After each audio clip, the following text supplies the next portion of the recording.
placar, vamos falar da vitória do Palmeiras 2-1 diante do Ceará, uma vitória de virada, não foi uma vitória brilhante, mas muito importante, principalmente depois da crise que o Palmeiras mergulhou, sendo eliminado pelo arquirrival da Copa do Brasil, perdendo em casa o jogo na última quarta-feira.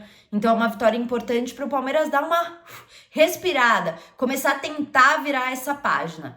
E ainda mais também porque, né, houveram protestos da torcida e nessa noite 6 pessoas, né, 6 vândalos acabaram jogando bombas, fogos no CT do Palmeiras, onde o time estava concentrado, então um clima muito pesado.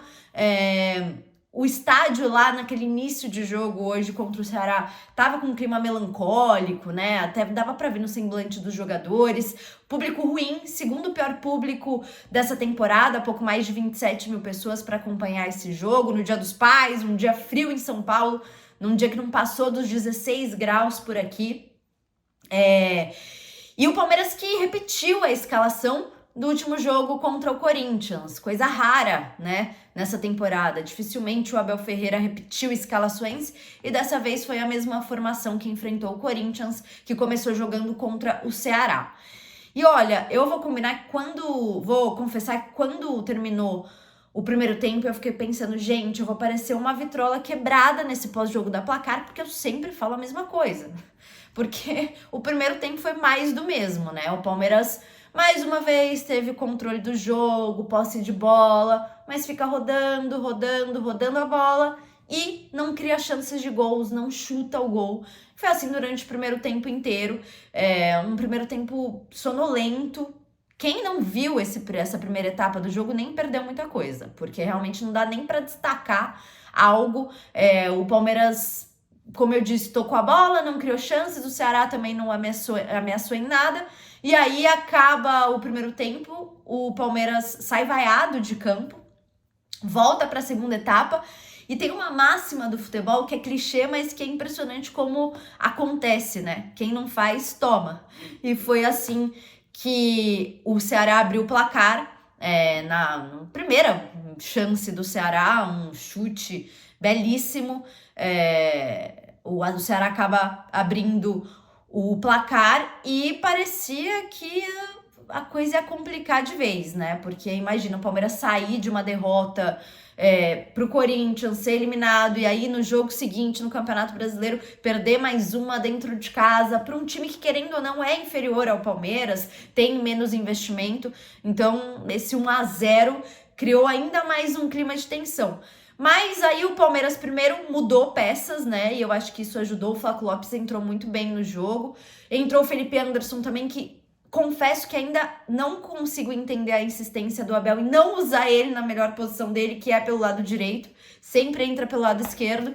Mas enfim, é um jogador que tem muita qualidade no passe. Dá pra gente ver que ele é um jogador diferente toda vez que ele tem a oportunidade de servir os seus companheiros. E aí o pênalti acaba ajudando muito o Palmeiras na recuperação, né? A tirar um coelho da cartola e criar um fôlego dentro da partida. Foi pênalti, claro, que o juiz acaba não vendo, mas o árbitro do VAR, né, chama o juiz para corrigir a decisão dele. Realmente a bola bate na mão do defensor do Ceará, impedindo o Flaco Lopes de continuar a jogada. O próprio Flaco Lopes bateu muito bem, forte, como se deve bater uma cobrança de pênalti.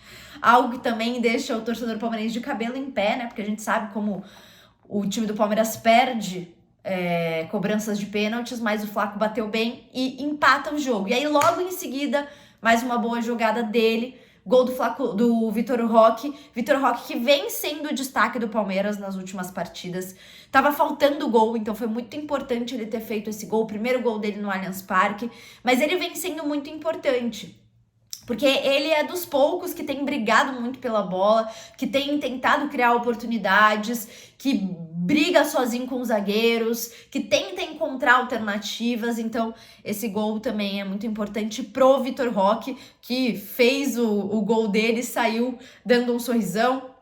Os jogadores saíram comemorando ali com a torcida, importante também para voltar, né, torcida e jogadores voltarem a fazer as pazes depois dessa crise instaurada. E aí o Palmeiras, enfim, controlou até, o Ceará teve algumas chances, né? Chegou ao empate, num gol que foi anulado por impedimento. O Everton não pode tomar esse gol, vamos combinar, mas foi salvo pelo impedimento. E, enfim, 2-1 pro Palmeiras. Resultado importante, como eu disse, nenhuma atuação brilhante, mas o resultado é importante para o Palmeiras voltar a respirar. Agora o Palmeiras que se reapresenta amanhã e viaja na terça-feira, porque na quinta-feira tem o jogo de ida das oitavas de final da Libertadores contra o Universitário do Peru em Lima. E mas saindo um pouco do jogo, repercutindo um pouco da informação que saiu hoje, informação dada primeiro pelo Danilo Lavieri, confirmei que o Carlos Miguel realmente será reforço do Palmeiras, ele deve chegar na próxima terça-feira para fazer exames médicos e assinar com o clube, é um jogador de 26 anos, a informação que eu tenho é que o contrato valerá cerca de 6 milhões, custará, né, cerca de 6 milhões de euros.